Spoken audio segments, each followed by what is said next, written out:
Corona काल में बहुत से लोगों ने जीवन बीमा पॉलिसी की अहमियत समझ ली है। कोरोना की वजह से भारत में करीब 1.74 लाख लोगों की मौत हो चुकी है। ऐसे में लोग तेजी से जीवन बीमा पॉलिसी खरीदने की प्लानिंग कर रहे हैं और खरीद भी रहे हैं, लेकिन अधिकतर लोग जीवन बीमा पॉलिसी लेते वक्त कुछ गलतियां कर देते हैं। आइए जानते हैं ऐसी ही 8 गलतियों के बारे में जो लोग जीवन बीमा पॉलिसी खरीदते समय करते हैं। एक पॉलिसी लेने की योजना को टाल देना। बहुत से लोग जीवन बीमा पॉलिसी लेने का फैसला ही टाल देते हैं और सोचते हैं कि बाद में ले लेंगे।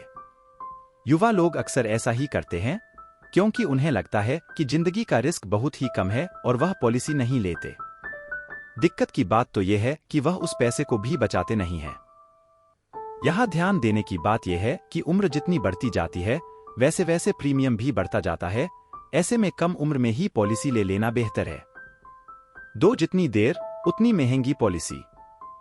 हर किसी को यह बात ध्यान रखनी चाहिए कि अगर आप जीवन बीमा पॉलिसी खरीदने में देर करते हैं तो इससे आपका ही नुकसान है। आप जितना अधिक देर करेंगे, पूरी उम्मीद है कि आपको जीवन बीमा पॉलिसी उतनी ही महंगी पड़ेगी। हर गुजरते साल के साथ साथ जीवन बीमा पॉलिसी का प्रीमियम बढ़ता ही जा रहा है। कोरोना काल में बीमा पॉलिसी कंपनियों ने भी प्रीमियम के दाम बढ़ा दिए हैं। 3 टर्म इंश्योरेंस नहीं खरीदना। जब कभी बात लाइफ इंश्योरेंस पॉलिसी खरीदने की होती है तो अक्सर लोग ये देखते हैं कि कैसे कम पैसों में अधिक फायदे मिलेंगे। इसी चक्कर में बहुत से लोग ये तक देखने लगते हैं कि क्या कोई ऐसी पॉलिसी हो सकती है जिसमें लाइफ इंश्योरेंस भी मिल जाए और निवेश किए हुए पैसे भी वापस मिल जाएं।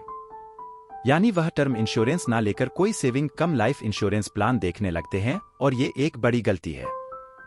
4 रिटर्न के चक्कर में पड़ जाना। बहुत से लोग लाइफ इंश्योरेंस पॉलिसी लेते वक्त ये भी कैलकुलेशन करने लगते हैं कि जो पैसे उन्होंने लाइफ इंश्योरेंस में खर्च किए हैं क्या उससे रिटर्न भी मिल सकता है। ध्यान रहे कि जीवन बीमा एक खर्च है और टर्म इंश्योरेंस में भले ही अंत में आपको कुछ ना मिले, लेकिन कम पैसों में अधिक कवरेज का फायदा मिलता है। अगर आप रिटर्न वाला प्लान लेंगे तो उसमें कवरेज काफी कम हो जाती है। वहीं अगर अधिक कवरेज के साथ पॉलिसी लेना चाहें तो प्रीमियम बहुत अधिक चुकाना होता है। 5 क्रिटिकल जानकारी छुपाना। कई बार इंश्योरेंस लेते वक्त लोग कोशिश करते हैं कि वह अपनी कुछ क्रिटिकल जानकारियां छुपा लें। मसलन वह ये नहीं बताते कि उन्हें कोई बीमारी है या कोई और मेडिकल प्रॉब्लम है। अक्सर लोग यह भी छुपाते हैं कि वह स्मोकिंग करते हैं। कुछ लोग अपने परिवार की मेडिकल हिस्ट्री छुपाते हैं। ध्यान रहे कि इन सब की वजह से क्लेम के दौरान दिक्कत का सामना करना पड़ सकता है। ऐसे में जरूरी है कि इंश्योरेंस पॉलिसी लेते समय अपने बारे में सब कुछ सच बताएं, वरना जिस परिवार के भले के लिए आप इंश्योरेंस ले रहे हैं वह क्लेम के लिए इंश्योरेंस कंपनी के चक्कर ही काटते रह जाएंगे और एक गलत जानकारी के आधार पर आपका क्लेम रद्द भी किया जा सकता है। 6 लंबी अवधि की पॉलिसी लेना। ऐसी बहुत सारी इंश्योरेंस कंपनियां हैं जो लंबी अवधि की पॉलिसी भी ऑफर करती हैं, जैसे 100 साल। यानी इसके तहत आपको 100 साल तक कवरेज मिलता है।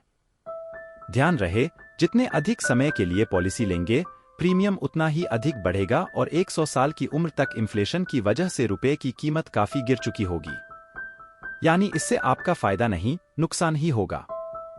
वहीं 100 साल की उम्र तक बहुत ही कम लोग जीते हैं। हाँ, आप 80 साल के आसपास तक का कवरेज ले सकते हैं। अगर अभी आपकी उम्र 35 साल है और अगर हर साल 4% महंगाई बढ़ती है तो भी आपके 1 करोड़ रुपए की वैल्यू आपके 80 साल का होते होते महज 17.12 लाख रुपए रह जाएगी और 99 साल का होते होते सिर्फ 8.12 लाख रुपए। 7 छोटी अवधि की पॉलिसी लेना। बहुत से लोग छोटी अवधि की पॉलिसी खरीद लेते हैं क्योंकि उसका प्रीमियम कम रहता है। प्रीमियम कम होने की वजह छोटी अवधि होने के साथ साथ लाइफ रिस्क का कम होना भी होता है। आपको कम से कम उतने साल तक का होने की पॉलिसी लेनी चाहिए जब तक आप अपने परिवार की सभी वित्तीय जरूरतों को पूरा ना कर दें। यानी जब तक आप अपने बच्चों की पढ़ाई, शादी और पत्नी के लिए एक अच्छा खासा पैसे ना जुटा लें, ताकि अगर ये सारी जिम्मेदारियां पूरी करने से पहले आपको कुछ हो जाता है तो इंश्योरेंस की रकम से वो सारे काम हो जाएं। 8 इंश्योरेंस की जानकारियां परिवार को नहीं देना। यह ऐसी गलती है जिसे सबसे अधिक लोग करते हैं। ऐसी गलती करने से तो बेहतर है कि आप इंश्योरेंस ही ना खरीदे। जरा सोचिए, आपने इंश्योरेंस इसीलिए लिया है ताकि आपके परिवार को वित्तीय सुरक्षा मिल सके, लेकिन आपके परिवार को ही इसके बारे में पता नहीं है।